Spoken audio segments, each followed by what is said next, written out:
Hey everyone, friend of the podcast, Carl Bonner is a mixing engineer who helps other producers and mixers find, attract, and build better relationships with clients who are making the kind of music you are most passionate about. He recently began developing a course based on how he trains the Spotify algorithm to make super accurate recommendations for you to find potential artists to work with. And he's giving it all away for free while it's still a work in progress. So go to carlbonner.com/coaching to learn more, and I'll have a link for that in the show notes. So go check it out.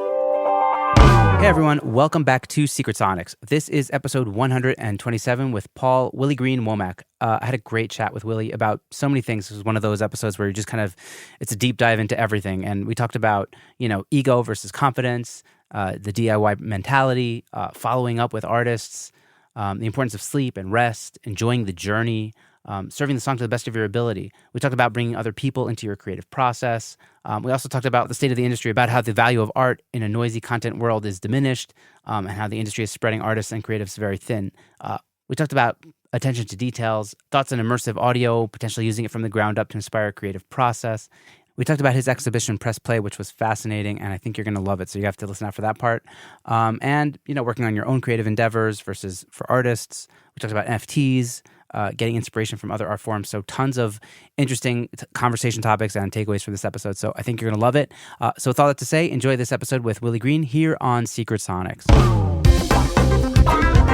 You're listening to Secret Sonics, a podcast exploring the creative side of music production. Join us weekly for honest conversations with real-world music producers and audio professionals.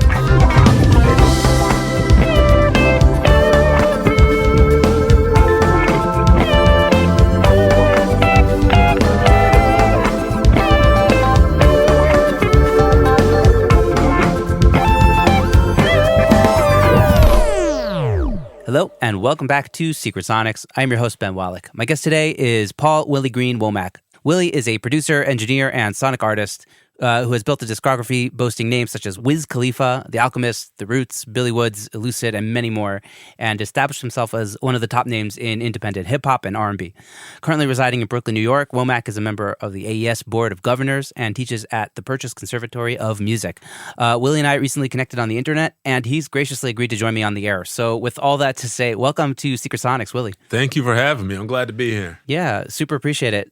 So we were already kind of schmoozing about this before the call or the podcast officially started, but tell us a little bit about your backstory, growing up. I know you're from Connecticut. I'd love to hear a bit more about your journey, and let us know. Yeah, born and raised in Connecticut in and around Hartford, and just kind of grew up in a real musical environment. Neither of my parents are musicians. My mom grew up playing violin, so she always had a love for music, and there's music in the house. And then my godfather, my mom's youngest brother, is a musician, still a professional musician now out in Las Vegas, and really just, immersed me in music from early on. I got my first keyboard when I was like 4 or 5. I got my first drum machine when I was 8. He bought me my first drum kit, everything. He had me ready to go, because that was his love. And, he was the youngest of his generation. And so I think he was 15 or 16 when I was born. So we were always tight because that was just Uncle Dave. Like, that was just the big homie. But he always had the vision like, oh, well, let's get him on this. Let's get him into this. And, very much shaped me growing up. Eventually I was old enough and I had focused on drums at the time. I was playing drum kit. I was old enough to start playing in his band. He had a cover band. We did top 40 stuff, Motown, a lot of reggae. We were a dance band in the Hartford area. So, he would sneak me into the clubs, and I was tall and I looked old. So when I was 15, I was playing in clubs and just, from a young age, learned how to be a professional musician. And even just the little things of you show up on time, you're prepared, you know the songs, you know what your job is. Yeah. Because you learn those things just having gigs and being a professional, but also when it's your uncle, like you're going to be in trouble when you get home too, if you didn't know the songs. Never mind just on the bandstand, like now all of a sudden your mom is asking you, well, why didn't you learn the song? And nobody wants to have that conversation. So, always taught me how to stay on top of things because that was my role model.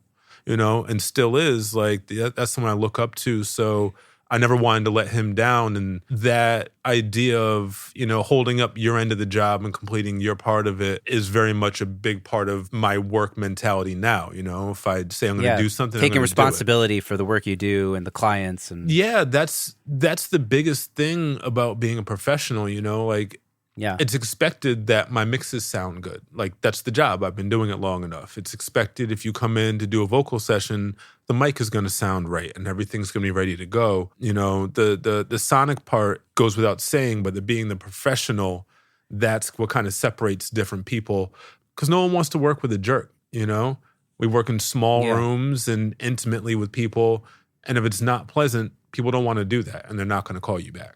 Yeah. That's really where the ego is, I think, the thing that holds people back. And ironically, when they're younger, at least for me, that was the case. When my ego was bigger when I was a lot younger, and then you learn all the hard rules, the long way, and then you realize, you realize it's just about serving the song, serving the artist. Yeah, that's it. That's everything to it. Like you said, when you first get started, it's like, okay, I know what I'm doing. I know what I'm doing. And you kind of force it on people. Like, no, it's about me and my knowledge. Then you realize, oh, none of it was just about me. It can't be. That's not really how music works. And so pushing that ego to the side. But I think there's a certain balance. There's a saying, and I forget who said it. I use the saying all the time. I should remember who said it. But, there's something about having as much ego as your talent can bear. Like, if you're good, it's good to know that you're good, because that's what's going to inspire confidence in your clients and in your artists. But you don't have to be an asshole about it. It's right. It's that balance of, okay, you walk in, I'm comfortable, I'm confident in everything I'm about to do, because I spent my life training to this point to be able to make sure your vocal is recorded right. So I'm going to be confident and very comfortable in that, but I use that confidence to inspire the artist to be confident. And that's going to give you a better vocal take, a better recording, and a better song. And everything, like you said, is about the song at the end of the day. Because, I'm an engineer and I'm a producer, but I'm behind the scenes. Listeners don't care about what mic I decided to use or what compressor. They just want the song to be right. So everything and all the choices I make have to feed toward that goal. Yeah, absolutely. And that's, I think, just doing the reps and doing it enough time, when to have that kind of, I guess it's a form of ego, but the confidence to say, hey, I got this. This is what we're going to do, without it coming off as egotistical or, this is my way. This is how we do it, Right. Yeah. Ego, the word ego is kind of a pejorative word now. When you talk about someone's ego, it's generally in a negative way, but it doesn't have to be, it's just, that's how it's framed. So maybe that's not the right word. Confidence is probably a better word, but all in all, it boils down to the same thing. I want to walk into a room. If I'm hiring somebody, I want them to have the supreme confidence of everything that I want to do. And that's why I hired them. Right. Exactly. Wait, so moving on with your story. So at some point you end up in Berklee, College of Music. Yes. Tell us about that. Yeah. So in '99, I started at Berklee, and I went up there thinking I was going to be, a big superstar drummer. I was, the best drummer in my hometown, but small hometown, you get to that next bigger pond, and then you're just, a fish in a bigger pond. And so, you go in, I'll never forget one of my first days, you go to music school and you go down to the practice rooms, right? You're going to practice. You want to see what other people are doing. Yeah. And so I'm walking around the practice rooms, and I'm seeing what all the other drummers are doing. And I'm like, oh, they're really dope. Oh, she's really dope. Oh, he's ill. Oh, I might need another plan than the superstar drummer. It's that quick wake-up call where, I knew what I could do and I could do my thing, but, I really do like that studio thing. Maybe I need to look into that as a focus and then just do the drum thing on the side. So that early on is kind of where I realized, all right, I don't want to just be a performer. I don't know if I'm built for that, but I love to be in the studio. I love to understand what makes something sound good. I'd spent a lot of time in my uncle's studio. He had a studio in his basement. It's probably the first project studio I'd ever been in, and this is in the mid-'90s. So he was working on, Porta Studios, like cassette Porta Studios, and we were doing that thing. And so he taught me about that idea of, okay, and just certain nuances of the recording process, like, all right, pay attention to how quickly you're working, the pace of how you're working versus how the artist wants to work. Are you moving too fast? Are you moving too slow? You might be ready for the next take because your fingers are flying all over the buttons, but they might want to take a break. What are you paying attention to what you're doing or what to the artist is doing? And little things like that, just like the nuances of working with people, that's what really kind of opened me up to, okay, well, yeah, you know, I want to produce records, not just make beats, but guide people to the right conclusion. Like, I can't play guitar. I'm a pretty terrible bass player, you know, but I know what I would want from someone out of those instruments to bring the best out of them. That's the producing. It's not just pressing the buttons. So understanding that and the interpersonal stuff, that really excited me. So at Berklee, I applied for and got into the production engineering program. And yeah, you know, spent my time there in the studios. And then I graduated in 2003, and that was still the era where a lot of people would go and be a runner or a general assistant at a big studio, and work their way up. I was very hard-headed, and I don't know if I had that ego we were talking about quite under control at that point. And so some buddies of mine and I were like, well, we're going to start our own studio. I don't want to sweep anyone's floors. We're going to open a studio here in Boston, and we're going to make records the way that we want to. And yeah, I mean, we did that. But, you know, like, audacious move, right? It was pretty audacious, you know, and it worked out. I'm here. I'm on the horn with you. So I've obviously done something right along my path. You know, but it was interesting because I would watch my classmates take that traditional route and wind up, you know, in big studios working on big records. We were saying my good buddy Fernando was on recently, and he did follow a lot of that path where that's, you know, how he wound up at Avatar and doing those things. And, you know, you always kind of look like, oh, the homies are doing that over there, huh? Oh, Esperanza Spalding, huh? But you have to be comfortable with the choices and with the path that you took, and not sit around, you know, looking at, oh, well, they're doing that, so their life is better. Well, yeah, but they also work 100 hours a week being a GA or whatever, sweeping floors and cleaning toilets. And is that really what you wanted to do?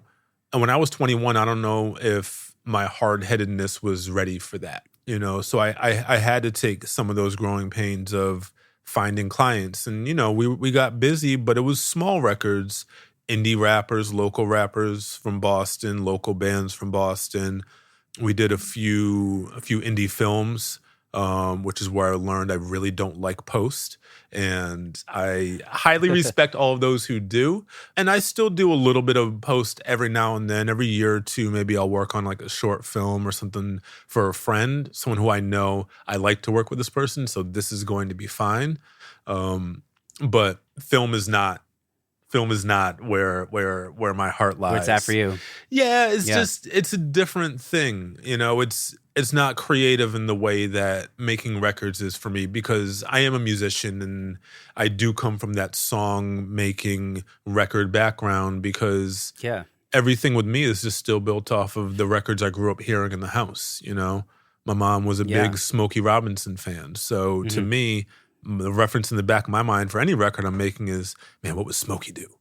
You know? And then I realized, well, you can't do that, so you're the producer. Find someone who can do that and bring them in or whatever, you know? And just that's where a lot of my mindset comes from, is that style of production. The old school of like, if I can't do it, let me delegate and find the right person, the right musician. Well, because that's the end game, right? If a client says to me, all right, well, I want strings on this piece. You know, I do a bit of string arrangement, and so I can do that, but I can't play anybody's violin or cello, so I've got to bring in the right players, because the artist doesn't want to hear, oh, well, I can't play cello, so you can't have cello. They just want the cello. So how do we make that work in the way that's going to satisfy what we need for the song? That's the production part.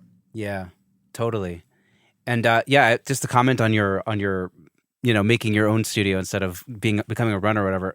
When I was getting started, a little bit after you, So it's like around 2009, 10, I started working in studio, like getting into the idea of recording, and there was nothing available like at that, and I was like, okay, I guess I was forced to like